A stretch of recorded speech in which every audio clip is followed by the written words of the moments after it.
পর্দার অন্তরালে বৈশা মা দোয়া করে, আল্লাহ তুমি আমাকে একটা নেককার সন্তান দাও। নতুন বিয়ে হলো 1 বছর, আল্লাহর দরবারে দোয়া করে, আল্লাহ গো তুমি এমন সন্তানের মা বাবা আমাকে বানাইও, মরণের পর সন্তান যেন আমার জানাজা পড়াইতে পারে, হাফেজে কোরআন বানাও, এমন একটা সন্তান দাও।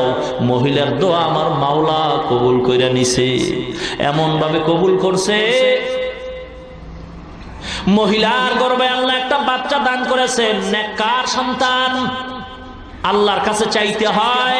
ইব্রাহিম নবী চাইছেন, রব্বি হাবলি মিনাস সলিহিন।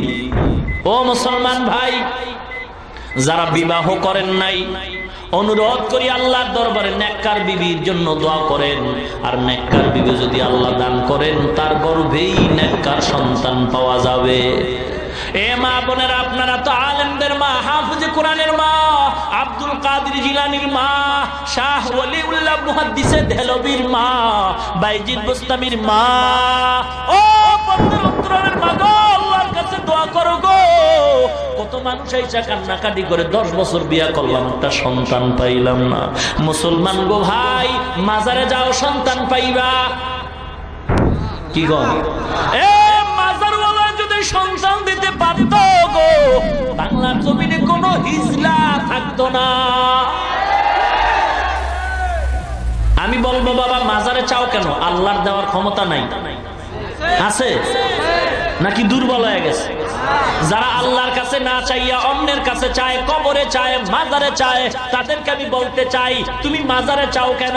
2 কথার 1 কথা মানতেই হবে, হয়তো আল্লাহ দুর্বল, না হয় আল্লাহ সবল। যদি হয় তাহলে কেন চাও না?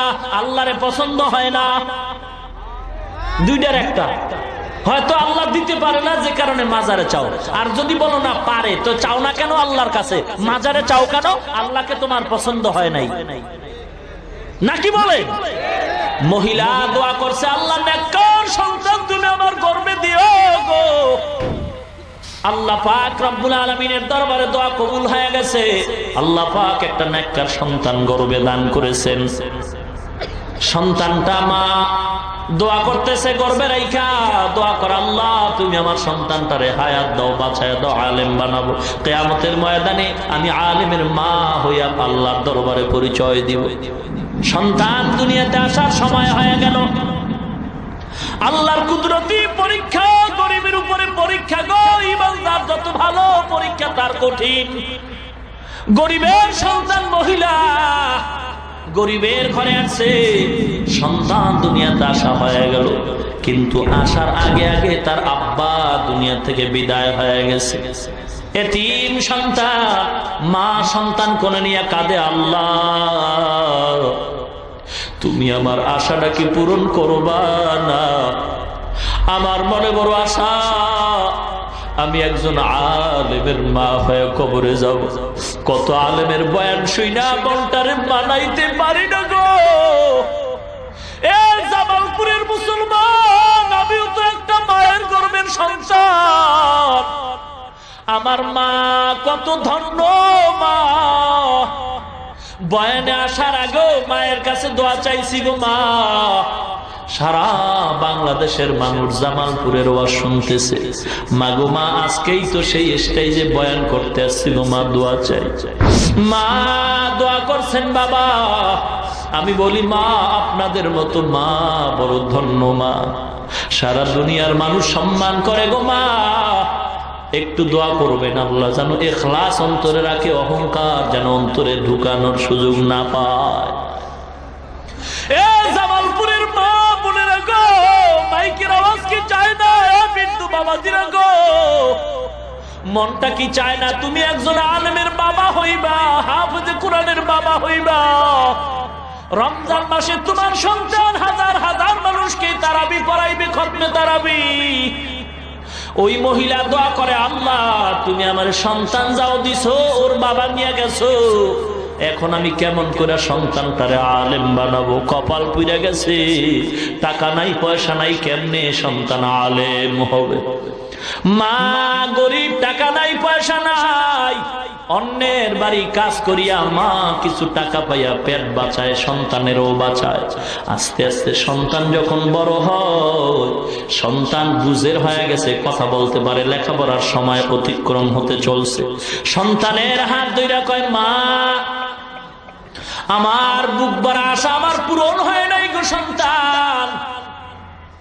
আমার আশা ছিল আমি তোমার হাফেজ বানাবো, আলেম বানাবো। না না, তোমার বাবা নাই, আমি গরিব, অন্যের ঘরে কাজ করে জীবন চালাই। যাও, তুমিও নাইমা যাও, অন্যের বাড়ি যদি কোনো কাজ পাও, কাজ করে পেট বাঁচাও, কিন্তু আমার কাছে আর রাখার সুযোগ নাই, লেখাপড়া করানোরও সুযোগ আমার হবে না।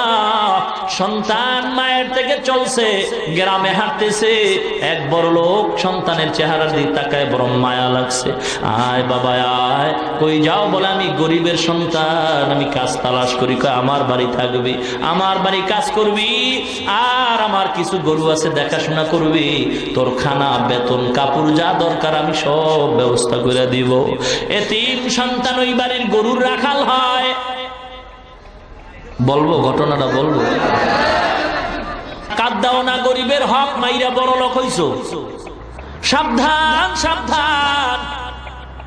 বড় লোক গেট সাজাইছে, বড় খানার অনুষ্ঠান দুপুর বেলা, রোস্ট মুরগি, কোরমা, পোলাওয়ের ব্যবস্থা করছে। পাশের ঘরে রিস্কাওয়ালা ছোট্ট একটা ভাঙ্গা ঘরে দুইটা বাচ্চা নিয়ে থাকে, দাওয়াত দেয় না। দুপুর বেলা রিস্কাওয়ালা বাজারে যায়, রিস্কা চালায়, যা পায় সন্ধ্যায় ঘরে আসে। বড় লোকের বাড়ি আজকের খানার আয়োজন, রিস্কাওয়ালা ওদিকে ভ্রুক্ষেপ করে না। সন্তানটা বাচ্চা দুইটা ঘরে, মা বাচ্চা নিয়ে ঘরে বসে আছে। দুপুর হয়ে গেছে, রিস্কাওয়ালা রিস্কা নিয়ে চলে গেছে। বাচ্চা দুইটা দুপুর বেলা ক্ষুধায় বলে, মা খানা দাও, খানা দাও। তরকারি নাই, বাবা সন্ধ্যায় আসবে। মা একটা আলু ভর্তা বানায় বাচ্চা দুইটারে খানা দিছে। বাচ্চা দুইটা ভর্তা দেখে প্লেটটা ফালায় দিয়ে কয়, মা গোশতের ঘেরান পাই, ভর্তা দিয়া খানা খাবো না। মা কাপড়ের আঁচল দিয়া চোখের পানিগুলো মুছে আর কয়, ও বাবা গো, গোশত তো আমার ঘরে রান্না হয় নাই, পাশের ঘরে। ওরা তো আমাদের দাওয়াত দেয় না, তোমারে দাওয়াত দেয় না, তুমি গোশত দিয়ে খানা খাইতে পারবা না। বাচ্চা কয়, মা গোশত না দিলে খাবো না। মা চোখের পানি ছেড়ে কয়, আল্লাহ আমাদের দাওয়াত দেয় না, যদি বাচ্চা দুইটারে দিত বড় লোকের কোনো ক্ষতি তো হইতো না। মা চোখের পানি ছেড়ে কাঁদতেছে, বাচ্চা দুইটা প্লেট ফালায়া জমিনে শুয়া ঘুমায়া পড়ছে। সন্ধ্যাবেলা বাবা আসছে, আইসা দেখে বিবির চোখে পানি দেখা যায়।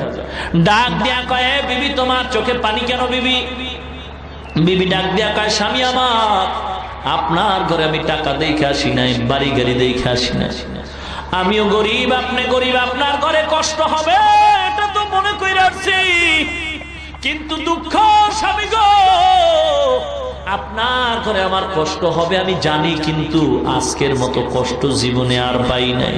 কি ব্যাপার? বাচ্চা দুইটা খানা চাইছে, আমি মা খানা দিতে পারি না, গোশত ছাড়া খাবে না।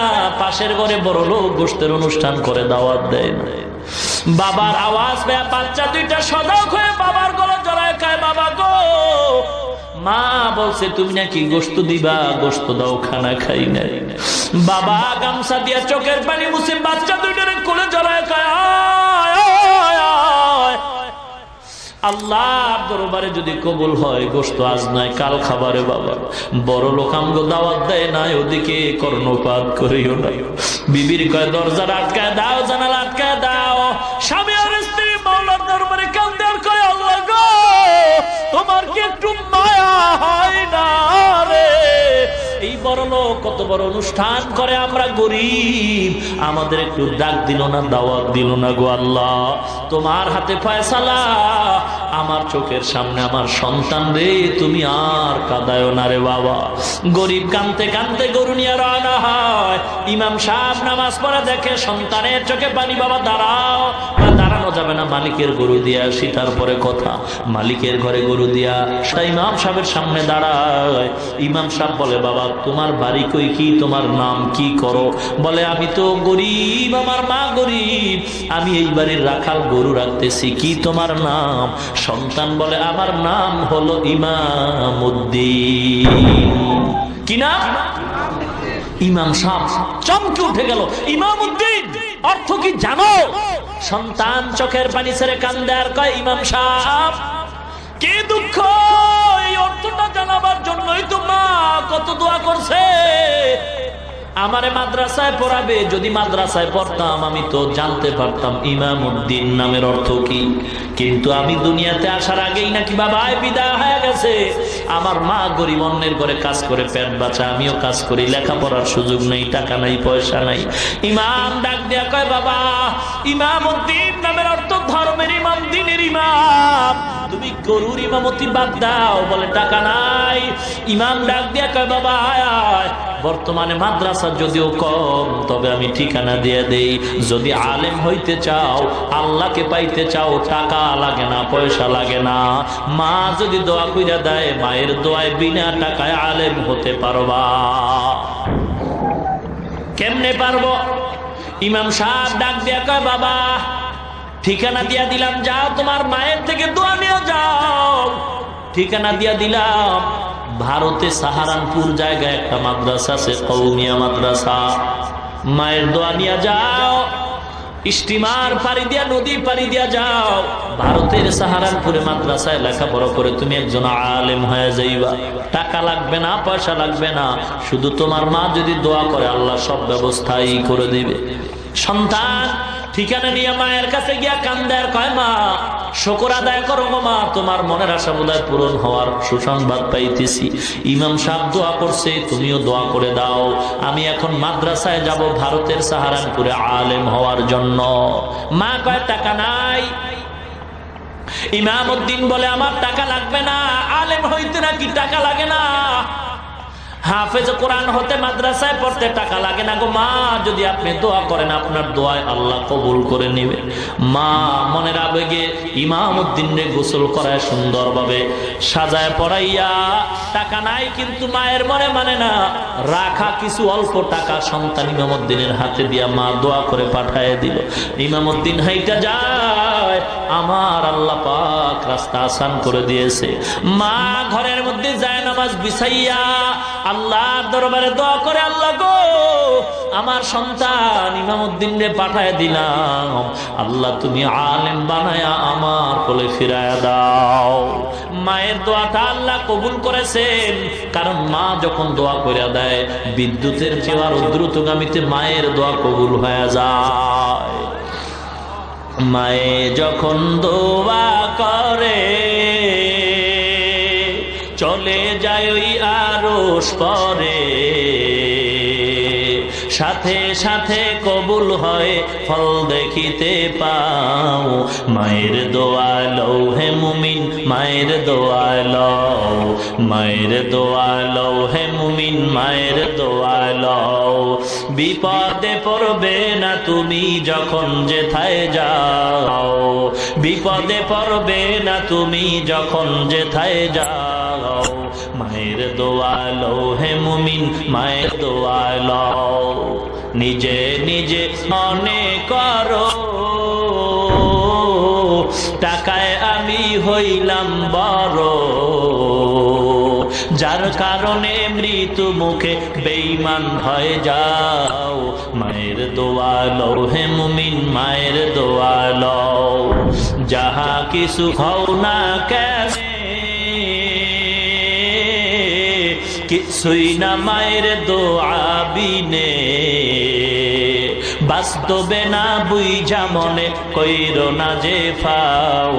মায়ের দোয়া লও হে মুমিন, মায়ের দোয়া লও।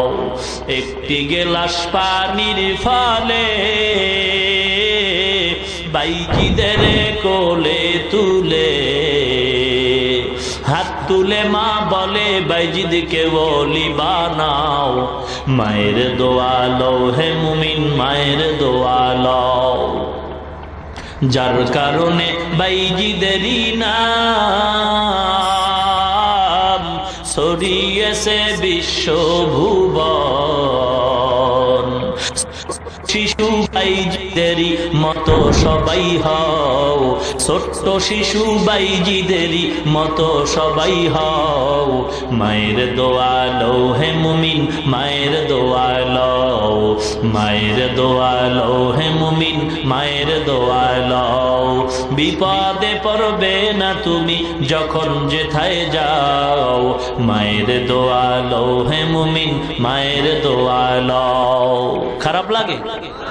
এ যুবক, খারাপ লাগে কি? একতারা লাগবো গান গাইতে? হারমোনিয়াম লাগবে? এ বাবা, আল্লাহর নামে গান গাও, এমন গান গাও ইখলাসের সাথে। ঢোল লাগবে না, একতারা লাগবে না। যেই সুরের দ্বারা মানুষের দিল নরম হয়, আমলের দিকে মানুষের আকৃষ্ট হয়, আল্লাহর কথা মরণের কথা স্মরণ হয়, এমন গান গাইলেও সওয়াব হয়, শুনলেও সওয়াব হয়। কিন্তু যেই গান বাদ্য ছাড়া হয় না, যে গানের আওয়াজে যুবকের যৌবনের জোয়ার আইসা গুনার দিকে দৌড়ায়, এমন গান গাওয়াও হারাম, শ্রবণ করাও হারাম। সিনেমা হলে কয় বেলা জিকির হয়? ওই পাবলিক, সিনেমা হলে কয় বেলা জিকির হয়? জিকির হয়? কি হয়? আরে কয় না, কি খবর রাখেন না আপনারা? কি হয়? গান হয়, বাদ্য হয়, ছবি হয়, বেপরদার আড্ডা হয়, উলঙ্গ নাচ গান হয়, ক্লাবের মধ্যে টাসের আড্ডা হয়, জুয়ার আড্ডা হয়, বেপরদার আড্ডা হয়, মদের আড্ডা হয়, গান্দার আড্ডা হয়, নাকি বলেন? এ সাধারণ মুসলমানের কাছে আমি বিচার রাইখা যাই, সিনেমা হলের মধ্যে বেপরদার আড্ডা হয়, গানের আড্ডা হয়, ক্লাবের ভিতরে টাসের আড্ডা হয়, মদের আড্ডা হয়, জুয়ার আড্ডা হয়। এ জামালপুরের সাধারণ মুসলমান গো, পায়ে হাত দিয়া বিচার রাইখা যায়, বলো এই সমস্ত বেপরদার আড্ডা, গাঞ্জার আড্ডা, গানের আড্ডা যদি কোন দরবার শরীফে হয়, বিচার করো সাধারণ মুসলমান। বিচার দিয়া গেলাম, বলো সিনেমা হল আর ক্লাবে আর দরবারে ব্যবধান রইল কোথায়? যেই সমস্ত অপকর্ম, যে সমস্ত গুনার কাজ হয় সিনেমায়, সেগুলি যদি আমার দরবারে হয়, এটা দরবার না সিনেমা হল? ব্যবধান রইল কই? একটু আছে। সিনেমায় ঢুকলে টিকিট লাগে, আর ওই ভণ্ড দরবারে ঢুকলে টিকিট লাগে না। আর একটু ব্যবধান হলো, সিনেমায় তবারক নাই আর ভণ্ডের দরবারে তবারক আছে, নাকি বলেন? সাবধান হতে হবে। আল্লাহ বুঝার তৌফিক দান করুন। এ যুবক ভাই, পায়ে হাত দিয়া বলছি রে যুবক, রাগ করেন নাকি আবার? এ যুবক, পায়ে হাত দিয়া বলি, রাগ করিও না। আল্লাহ যৌবন আমাকেও দান করেছেন। আমি যদি শার্ট প্যান্ট টাই পইরা দাড়ি কামায় চলতাম, কেউ আমারে বাধা দিত না। এ যুবক, পায়ে হাত দিয়া বলছি, রাগ করবেন না, বুঝাবার জন্য বলি। আমিও আল্লাহর গোলাম, আপনিও আল্লাহর গোলাম। মায়ের গর্ভে দুইটা সন্তান আল্লাহ দান করেছেন। বোনের বয়স হলো মাত্র 30 বছর, ভাইয়ের বয়স হলো মাত্র 24 বছর। বোনের গালে দাড়ি নাই, ভাইয়ের গালে দাড়ি আছে। আমি আপনাদের কাছে জবাব চাই, বলেন আল্লাহ অন্যায় করছেন নাকি? জোরে বলেন। যদি বলেন অন্যায় করে নাই, তাহলে কেন আপনি দাড়িটা কামাইছেন? কি জন্য? দাড়ি কামাইলে চেহারা সুন্দর হয়, যৌবন বাড়ে, শরীর মোটা হয়, কিছুই তো হয় না। তাহলে কেন কামাইছেন? জবাব দিবেন, হুজুর চাকরির কারণে রাখতে পারি না। এ মুসলমান যুবক ভাই, যে যেই দলের লোক হন না কেন, পায়ে হাত দিয়া বিনয়ের সাথে বলি, কাউকে টার্গেট করে বলি না রে বাবা, কাউকে হিংসা করে বলি না। সবাই চাই আল্লাহর জান্নাতে যাইতে। মুসলমান ইমানদার, কারোর সাথে কোনো দ্বন্দ্ব নাই। আপনি দাড়িটা কামাইলেন চাকরির অজুহাতে, মোবাইল থাকলে রেকর্ড করে নেন।